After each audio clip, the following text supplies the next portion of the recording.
House will come to order. Members will please come to the floor. Mr. Clerk, will you ring the bell?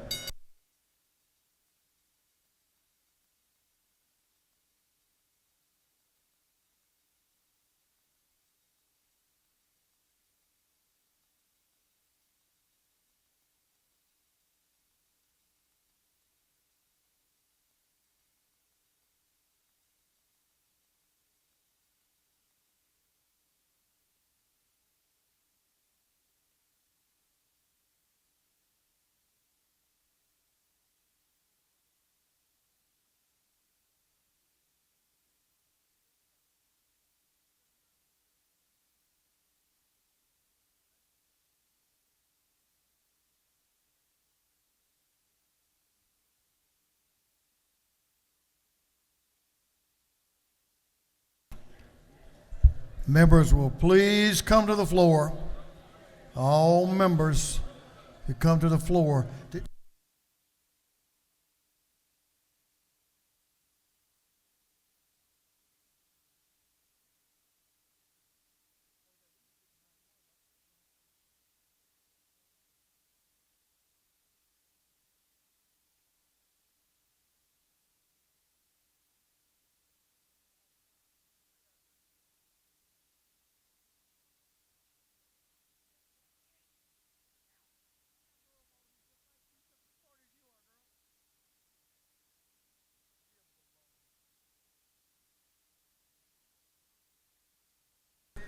Mr. Clerk, would you read the caption to a group of privileged resolutions? Honoring the life and memory of Naomi Ruth Barber King. Honoring the life and memory of Amy Wald St. Pierre. Recognizing April 2024 as Arab American Heritage Month in Georgia. Recognizing commending Shah Battle. Congratulating and commending Danica Rodriguez for receiving the 2024 Yellow Rose Nikki T. Randall Service Leader Award. Recognizing and commending Martine Wilson. Recognizing and commending Dr. Natalie Hernandez. Recognizing and commending Naoma Bond. Recognizing and commending Shanti Moore. Recognizing the 90th anniversary of the Georgia Tech Research Institute. Recognizing and commending Poplar Springs Baptist Church on the occasion of its 150th anniversary. Recognizing and commending Hisplanta. Recognizing and commending the U.S. Military Vets Motorcycle Club. Recognizing and commending Jessica Wilson. Recognizing and commending Tiffany Bryant. Recognizing Dr. Kim Coder.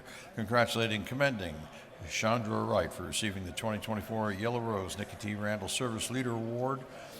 And for other purposes, that completes the reading of the privileged resolutions.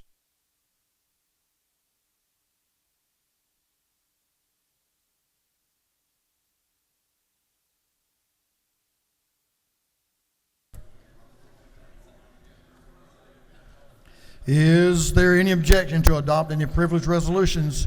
Chair hears none. The resolutions are adopted.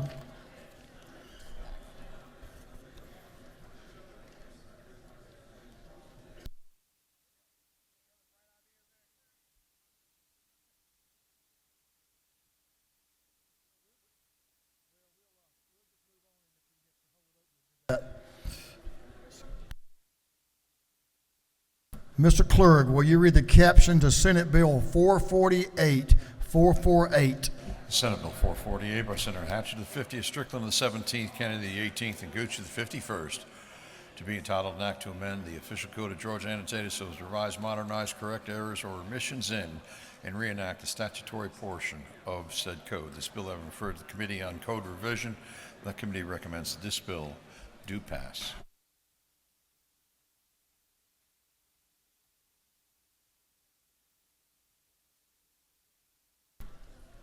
Chairman Yurta is recognized to present the bill. The gentleman from Sylvester, Georgia. Chairman Yurta.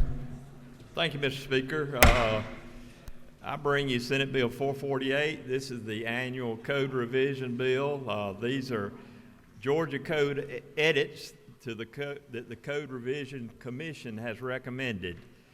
This is to correct grammatical errors, typos, and actually other acts that have become obsolete or unconstitutional. And most importantly, this bill reenacts the statutory provisions of our official code of Georgia so our laws will stay on the books. So it's a very important bill, and I'd appreciate your support on this bill. You have no questions. I yield the well, sir. Is there any objection to the previous question being ordered? The chair hears none. The previous question is ordered. Is there any objection to agreeing to the report of the committee, which was favorable to the passage of the bill? Chair hears none. The report of the committee is agreed to. Shall this bill now pass? All in favor of passage of the bill will vote yes. All those opposed will vote no, and the clerk will unlock the machine.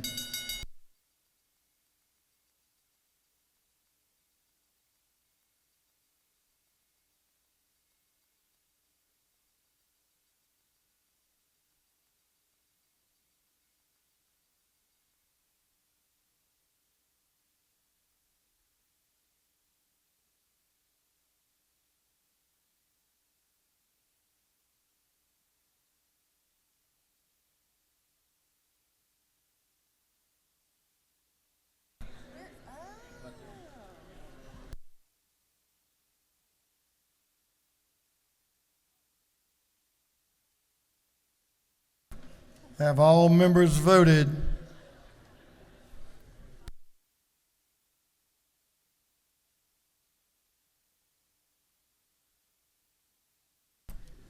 All members voted. If so, the clerk will lock the machine. On the passage of Senate Bill 448, the yeas are 138, the nays are 0. This bill, having received the requisite constitutional majority, is therefore passed.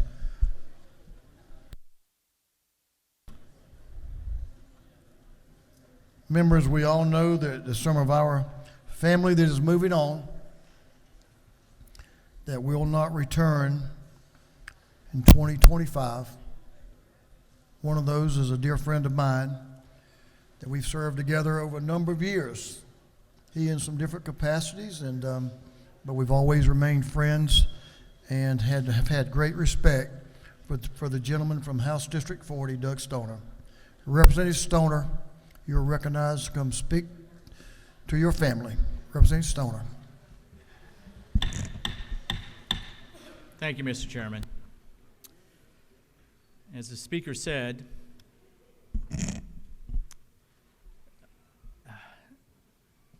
as many of you are aware, I will not be returning to this chamber next year. Once it was clear that Representative Nolwitz, Terry, and I would be in the same new district, I made the decision not to run for re-election. And for more than 20 years, Terry and I have been friends, political allies, and colleagues both in this House and on the Smyrna City Council. So in spite of what one may think, this was not a hard decision due to our friendship. I know Terry well, and I know she will represent my hometown of Smyrna in Cobb County with integrity. But for those who may not know, this was not my first time serving as a freshman in this House.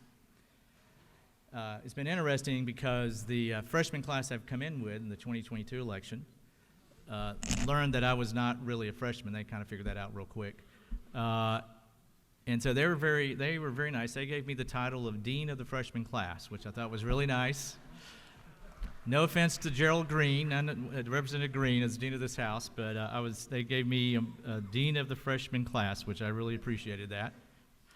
But to give you a little back, I was elected in the 2002 election and served as a member of the majority under Speaker Terry Coleman in 2003 and 2004, which I know for some of my colleagues on my side of the aisle, that's something they're not used to. Obviously, I was very fortunate to serve in the majority, and yes, I do miss being in the majority. I will not lie. I do miss being in the majority. No offense, Mr. Speaker, or my colleagues across the aisle. None taken. In fact, if I've got to serve in the minority, I'd rather, I would serve with Speaker Burns, definitely, is who I would want to serve within the majority and the minority. In fact, several members of my first freshman class are still serving in this chamber today. And right off the bat, Speaker Pro Tem Jan Jones, we were freshmen. Chairman Billy Mitchell, who's I don't think here, but Billy Mitchell was also with me. Pete Marin, Representative Debbie Buckner, Representative Al Williams, Representative Mary Margaret Oliver, Representative Roger Bruce, Representative Chuck Martin was a freshman with me, and until recently, Representative Barry Fleming, now Judge Fleming. And one other member who I was looking forward to serving with again and unfortunately could not, and that was Speaker David Ralston, who was a freshman with me in 2002. Now, this is not the first time redistricting has impacted my service in this legislature. In fact, the redistricting session of 2001 created a multi-member House district. Some of you may remember those. Multi-member House district that allowed me to run for the House in the first place.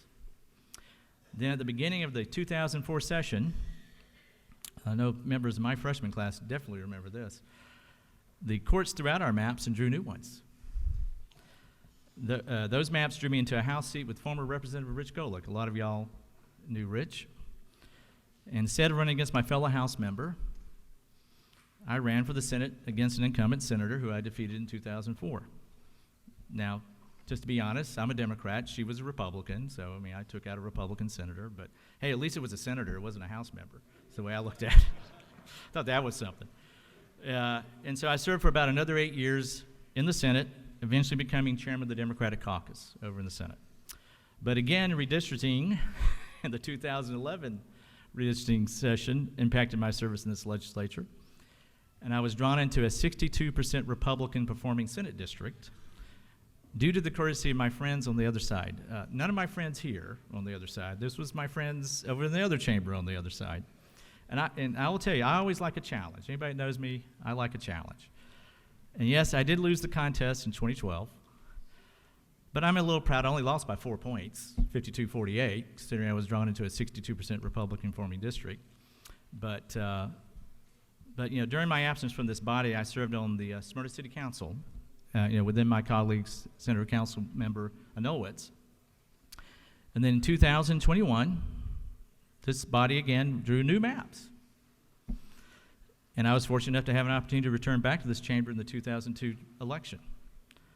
Obviously, I'm here today giving this speech to the outcome of the latest redistricting, which, by the way, is the fifth one I have gone through in the last quarter century.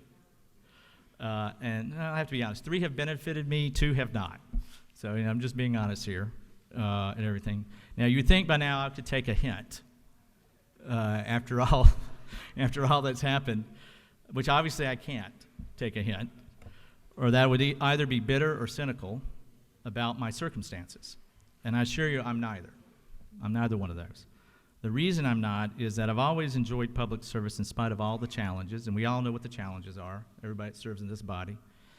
And I get a deep satisfaction in helping my fellow Georgians while also improving my community in my state. Those who have worked with me over the years, no matter their political affiliation, know that I enjoy building coalitions to solve problems. This desire to be involved civically was both drilled into me and demonstrated at an early age by my grandparents and parents. And why I say that is when your family owns a Dairy Queen in town, which we still do own Dairy Queens, you have no choice but to be involved in your community, because everybody wants to come to your Dairy Queen, wants you to sponsor their sports team or whatever it is. I can tell you, I was very popular as a child in school due to us owning the local Dairy Queen. I can tell you that. Everybody wanted to know, could I bring ice cream to every school party or everything like that? Oh, by the way, just not trying to, today's Pie Day, if y'all know, it's 3/14, right? And some of you may have noticed I had some pies over in the cooler over here. I had a sign that said, "Do not touch." Those were for some of the pages that we had that were type 1s today. Of course, they didn't eat all the pie, so there's plenty of pie, by the way, if y'all like, courtesy of Representative Stoner today, sitting over there in the ante room. Kind of brings back my days of the Dairy Queen. Not surprisingly, this background led me pursuing a political science degree in college. So I actually did use my degree, which is not something everybody can say. But my public service did not begin with elective office. Like many of you in this body, I served as a local appointed public official first, which I did in a number of capacities for 32 straight years from 1991 to 2023, while concurrently serving in elective office. I was vice chair of a development authority for 25 years, chairman of another authority, and I was even chairman of the Cobb Transit System at one time. in the same time I was also serving in public office, an elected office.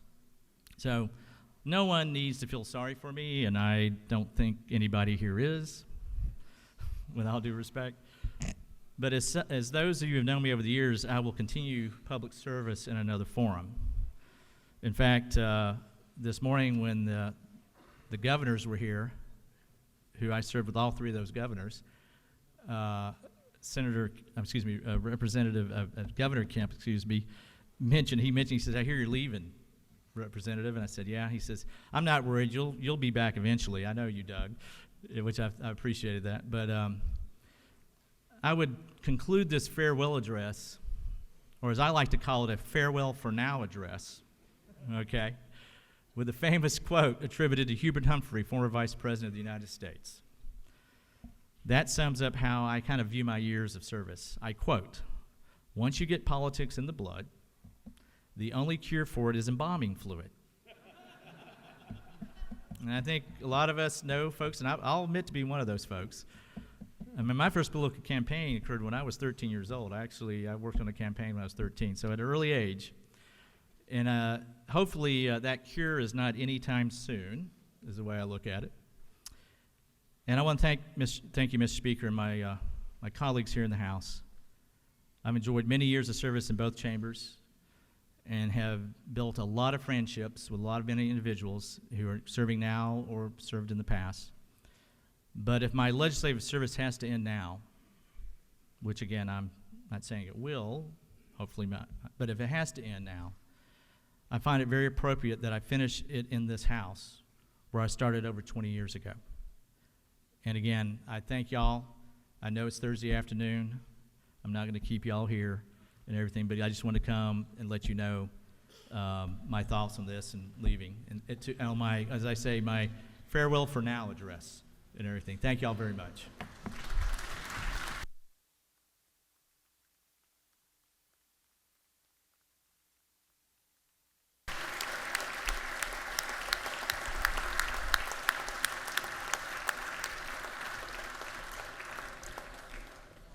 Representative Stoner, you've been a friend, as I said, for years, and I don't take that friendship lightly. You've also been a fierce advocate for your district, and I can tell you as a Georgian, I appreciate that. We wish you the best, and somehow I think we'll see you again in some capacity. You're quite resilient, and I think the reason you have that success is you care about the people of Georgia. And you're a good man, and we appreciate you. Yeah, I appreciate it. We're going to miss you.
Members, I'm going to give you a moment to greet and speak to Representative Stoner.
House will come back to order. We have one more bill on the calendar. One more bill. Mr. Clerk, will you read the caption to Senate Bill 450, 450? Senate Bill 450 by Senator Kennedy, the 18th, Strickland of the 17th, Hillary the 19th, Gooch of the 51st, and others, be entitled an act to amend Titles 5, 15, 44, and 53 of the official code of Georgia annotated relating to appeal error, courts, property, wills and trusts, and administration of estates. This bill I referred to the Committee on Judiciary. That committee recommends that this bill do pass by committee substitute.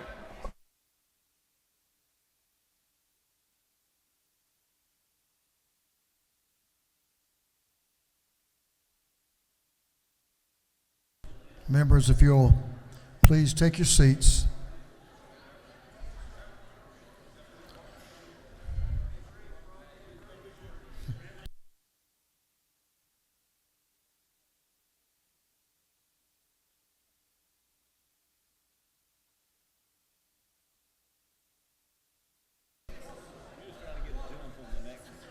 Chairman of reapportionment, you better look around and see who's standing up, slowing things down. Then we could have a special session on reapportionment. Members will please take their seats. Give the gentleman in the well your attention. Representative Rob Leverett is recognized to present the bill. Representative Leverett. Thank you, Mr. Speaker. Ladies and gentlemen, I've been told by Chairman Collins that when I get up to present some of my bills, it's so boring his heart rate slows to such a level he can't hardly maintain consciousness. So in the interest of public health, I'll try to be brief. This bill amends the State and Superior Court Appellate Practice Act that we passed about 2 years ago. It made some changes in the way you appeal from like probate, magistrate, lower courts up to a superior court. They are normally a trial court, but they do have an appellate court function in that case. And we did that by doing away with the old petition for certiorari and replacing it with a petition for review, which is a much cleaner, simpler method of appeal. Well, as often happens, there were some issues raised about really exciting things like standards of review, how you dismiss a petition when mutual consent is needed. There were some changes also made to some of the condemnation statutes, which I want to thank Vice Chairman Reeves. Unfortunately, he got chewed on pretty hard at the condemnation seminar earlier this summer, and we don't want that to happen to him again. So we're trying just to clean up those issues, address some of those technical issues that the bill raised. I want to thank Vice Chairman Reeves again for bringing those provisions to my attention, and also so much thank the President Pro Tem of the Senate for allowing me to put those condemnation provisions into Senate Bill 450. And that, Mr. Speaker, is basically the bill. Gentleman has no questions. Thank you, ladies and gentlemen. I ask your favorable consideration of Senate Bill 450.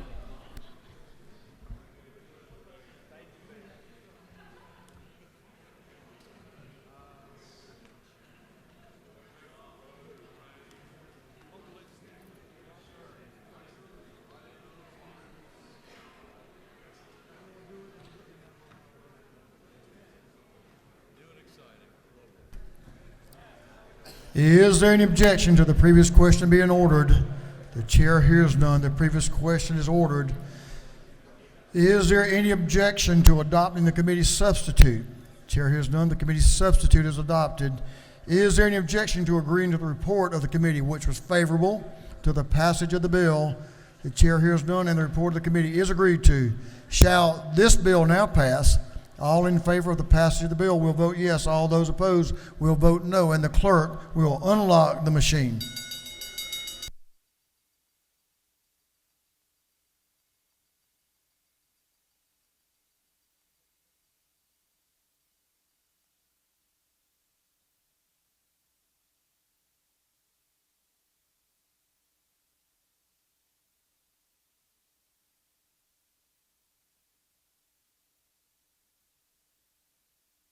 Have all members voted?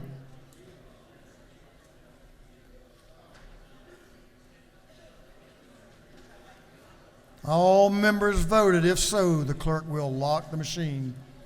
On the passage of Senate Bill 450, the yeas are 150, the nays are 0. The bill, having received the requisite constitutional majority, is therefore passed. That completes the rules calendar. We'll move on to afternoon orders. Representative Tran.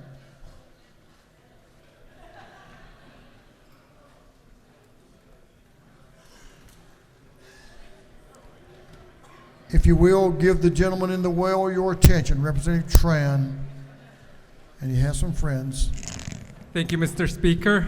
I rise today to remember what happened 3 years ago on 3/16, but I'd actually would like to yield the well to my colleague to say a few words about it. You may. Yes. Thank you, Mr. Speaker. Good afternoon. Today marks a solemn remembrance of the Members will stand, please. Today marks the third anniversary of the devastating Asian spa shootings. 3 years ago, lives were tragically cut short, families shattered, and communities left grieving in the wake of senseless violence. We must remember the victims. They had hopes, dreams, and loved ones who cherished them dearly. Their lives mattered, and their absence continues to leave an indelible void in the hearts of many. We also honor the survivors, whose resilience in the face of unimaginable horror is a testament to the strength of the human spirit. Their stories remind us to support those in times of adversity. As we reflect on this somber anniversary, let us recommit ourselves to combating the deeply rooted prejudices and injustices that perpetuate violence against our communities. We must stand united against hatred, bigotry, and discrimination.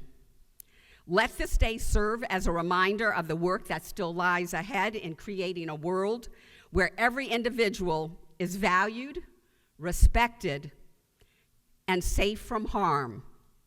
May the memory of those lost inspire us to strive for a future filled with compassion and understanding. Together, let us honor the victims, support the survivors, and work towards a brighter tomorrow. Thank you. I yield this well, Mr. Speaker. Thank you, members.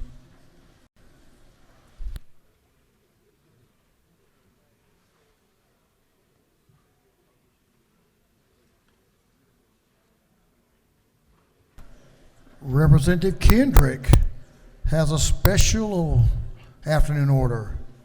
Thank you, Mr. Speaker. Good afternoon, colleagues. I would like to wish my granny a happy birthday. Her name is Maddie Mae Kendrick, and she turns 82 years old tomorrow. My dad is her son. She has 5 grandchildren. I'm the best looking one, of course. She has 3 great-grands, and she lives in Representative Crawford's district, and the 3 things that she enjoys is gardening, looking at The Bachelor, and talking about Republicans. So happy birthday, Granny. Granny's birthday. Happy birthday. Chairman Petrie,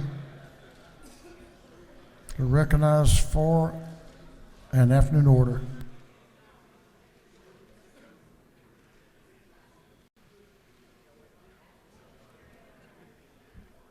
Thank you, Mr. Speaker, and if our other members of the Savannah delegation Chatham County would come delegation. forward, that would be helpful. Ladies and gentlemen, just want to tell you our parade committee could not be here this year. We're sorry about that, but we do want to let everyone know here this is the 200th anniversary of what is now one of the largest Savannah St. Patrick's Day parades in the country, 200 years. And our chairman this year is Timothy P. Mahoney, and our Grand Marshal this year, Mr. John Forbes. So we're real excited about the parade this year. Hope all of y'all come. It'll be on Saturday. Thank you very much, Mr. Speaker. Well, what a great 200th. That's pretty good, huh? Yeah, Chairman Hitchens looks pretty good for walking in all those parades, I can tell you that. Representative Stacey Evans is recognized for an afternoon order. Thank you, Mr. Speaker. Ladies and gentlemen, good afternoon. I want to commend some reading to you for over the weekend, perhaps on your drive home. This can be downloaded in an audiobook, which is how I read it. But The Zenith Man, written by a former member of this House, McCracken Poston. He represented Ringgold, Georgia, when I was growing up, had an infamous race for Congress against then Congressman Nathan Deal. But this book is about a murder trial that took place in my hometown by an eccentric television repairman, which is why this is called The Zenith Man. But it's a great story of how we can misunderstand people that are different from us. It's a story of redemption and the justice system working, and also there's some great stories for anyone who's lost a political race. You'll enjoy reading this, but I commend to you The Zenith Man. Thank you, Mr. Speaker. Thank you, Representative Evans. That completes our afternoon orders. We have a couple of announcements, and we're getting close. Representative Panich is recognized for an announcement. Thank you, Mr. Speaker. The Fulton delegation will meet at 4 o'clock in room cap 216. We need to pass the minutes. It'll be quick. Fulton County delegation, 4 p.m., 216 in this building. Thank you. Thank you, Representative. Representative Ramon has a fun announcement, I think. You're recognized. Hi, everybody. For those of you who are wearing green, if you can come up here so we can take a group photo, that would be great after we're done. Thank you. As soon as we adjourn. Representative Crowe. I got it that time, didn't I? Representative Clint Crowe. Thank you, Mr. Speaker. Members of the Ways and Means Committee will have a meeting immediately upon adjournment. 406 CLOB will be meeting. We got 2 bills to take up. Should go relatively quickly. 406 CLOB upon adjournment. Thank you, Mr. Speaker. That completes our announcements. Members, I want to say to you again, thank you for your patience and involvement in our work for this day. I tell you, I don't think it goes unnoticed by the people of this state how this House operates, and y'all are doing a great job, and I just want to thank you for that. The House Majority Leader, Leader Elstration, is recognized for a motion. Thank you, Mr. Speaker. I move that this House stand in recess until 4 o'clock p.m. today, then stand adjourned until 10 a.m. on Monday, March 18th, 2024. On the motion of the Majority Leader of this House that we stand in recess until 4 p.m. today, at which time we will be adjourned until Monday, March the 18th, 2024 at 10 a.m. At 10 a.m. All those in favor will say aye. Those opposed will say no. Let's hang around a while. I ain't got anywhere to go this weekend. But on second thoughts, I think the ayes clearly had it, Mr. Leader. What do you think? This House stands in recess.